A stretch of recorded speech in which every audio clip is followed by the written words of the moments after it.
اعوذ باللہ من الشیطان الرجیم بسم اللہ الرحمن الرحیم۔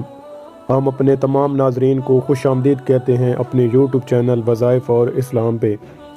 ناظرین، ایک بزرگ کی حکایت یاد آئی کہ شاہ اللہ ایک بزرگ تھے۔ ان کا قصہ ہے کہ شاہ اللہ کے وطن میں ایک مرتبہ طوفان بے پا ہوا اور ان کے وطن کے قریب ایک بہت بڑی نہر بہتی تھی۔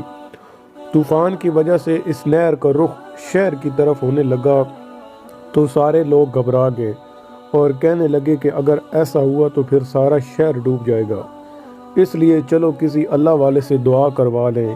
وہاں شاہ اللہ بزرگ موجود تھے۔ لوگ ان کی خدمت میں آ کر کہنے لگے کہ حضرت، اس وقت نہر کا رخ شہر کی طرف ہے اور خطرے کی یہ صورتحال ہے، اگر ایسا ہوا تو پھر سارا شہر ڈوب جائے گا۔ اللہ تعالیٰ سے آپ دعا کر دیجئے کہ وہ ہم سب کو بچا لے۔ تو انہوں نے آنے والوں سے کہا کہ تمہارے پاس پھوڑے ہیں؟ تو کچھ لوگوں نے کہا کہ ہاں۔ کہا کہ جاؤ پھوڑے اٹھا لاؤ۔ لوگ پھوڑے لے کر وہاں پہنچے اور شاہ صاحب کے ہاتھ میں تھما دیے۔